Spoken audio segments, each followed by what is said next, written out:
Hello hello hello. তো কেমন আছো তোমরা সবাই?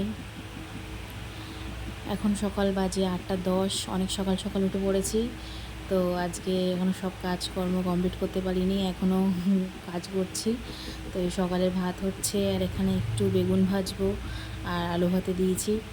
তো খাওয়া দাওয়া করে এসে মেয়েদেরকে ঘুম পাড়াচ্ছি, একটু সকাল সকাল উঠেছে ওরা, এখন ঘুম দিয়েছি। তো জানো, আমাদের বাড়িতে রান্না কিন্তু উনুনেই হয়, গ্যাসে খুব কম হয়। তো এই আমাদের উনুনটা কিন্তু পাকা উনুন, কিন্তু বাইরেটা মাটি দিয়ে লেপা।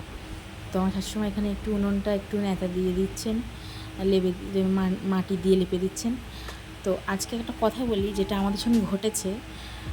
মানে রান্নার জন্য আমরা যে মশাল তেল পাওয়া যায়, মশাল কোম্পানির যে তেল পাওয়া যায় সেটাই ব্যবহার করে থাকি। তো আমাদের বাড়িতে হুট করে তেলটা ফুরিয়ে যাওয়ায় লোকাল একটা দোকান থেকে তেলটা আনা হয়েছিল। প্যাকেট দেখে বোঝার উপায় নেই যে ওটা মশাল তেল নয়, একদম সেম টু সেম প্যাকেজিং, সব ঠিক আছে। কিন্তু তেলটা যখন বার করা হলো, মানে তেলটা যখন ঢালা হলো বোতলে, তখন অতটা কিছু তেলটা ঘোলা ঘোলা লাগছিলো। কিন্তু তেলটা যখন গরম করে, তো তেল থেকে একটা বাজে গন্ধ এবং তেল থেকে নোংরা বেরোচ্ছে। মানে প্যাকেট একই, কিন্তু ভিতরের জিনিসটা আলাদা। আবার নতুন ধরনের চোরাবাজারি শুরু হয়েছে। তো এটা আমাদের সঙ্গে ঘটেছে। তো তোমরা জিনিসপত্র কেনার সময় একটু যাচাই করে কিনো, কারণ তেলটা খুবই বাজে ছিল, ওটা অস্বাস্থ্যকর, ভিতর দিয়ে নোংরা কাঠ বেরোচ্ছিলো, খুবই নোংরা। তো আমাদের বাড়িতে দুপুরের রান্না কিন্তু কাঠেই হয়। তো এখানে মাটি দিয়ে উনুনটায় ন্যাপা হচ্ছে। আমার যা রান্না করবে যখন, তখন আমি দেখানোর চেষ্টা করব। তো উনুনটা কিন্তু খুব সুন্দর জ্বলে, আর আমরা যেহেতু অনেকজন ফ্যামিলি মেম্বার, তো গ্যাসে রান্নাটা দেরিও হয়। এই এখানে সবজি কাটাকুটি চলছে, পুঁই শাক। এই যে আমার যা রান্না করতে চলে এসছে, আমি ভিডিও করছি, লজ্জা পাচ্ছিল।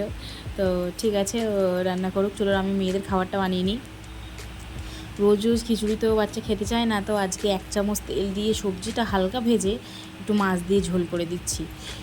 একটু একই জিনিস আমাদেরও যেমন খেতে ভালো লাগে না, ওদেরও এরকম প্রত্যেক দিন একই জিনিস খেতে ভালো লাগে না। তো আমি 3-4 রকম, মানে সবজিটা প্রত্যেক দিনই দিই, কিন্তু 3-4 রকমভাবে আলাদা আলাদা করে দিই।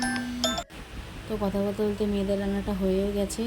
তো আজকে আমাদের বাড়িতে কী কী রান্না হয়েছে চলুন দেখা। আজকে হয়েছে ইলিশ মাছ দিয়ে পুঁই শাক, কাতলা মাছের ঝাল, আর পেঁপে আলু শুক্তো। তো চলুন, এই বিকালবেলা বসে বসে একটু কাঁঠাল খাচ্ছি। আমাদের বাড়িতে অনেক কাঁঠাল গাছ আছে, আর আমাদের বাড়ির কাঁঠাল পুরো গ্রামে খুব নাম করা, সবাই নিতে আসে। এই সন্ধ্যেবেলা আমার বাবা এসেছিলো হুট করে না জানিয়ে, তো একটু লেবু চা আর বাবা এক ধরনের খাবার নিয়ে এসছে, তোমরা কেউ কোনোদিন খেয়েছো কিনা জানো না। এই খাবারটার নাম জম বড়া। এর ভিতরটা আলুর স্টাফিং থাকে এবং বাইরেটা পুরো বেসনের নরম, খুব ভালো লাগে, আমার তো খুব ভালো লাগে খেতে। তোমরা এর নামটা শুনেছো কি না, আর এরকম খাবার কোনোদিন খেয়েছো কি না জানিও। এই বাবা চলে গেছে, তো এখন বসে বসে একটু আটা মাখছি, রাত্রের জন্য রুটি করব। এখন বাজে রাত 10টা, মেয়েদেরকে ঘুম পাড়িয়ে এসে আমি খেতে বসছি। ডিম ভাজা আর আলু ভাজাতে রুটি খাচ্ছি। তোমরা ডিম ভাজাতে কে কে রুটি খেতে ভালোবাসো একটু জানিও। Tata, bye bye.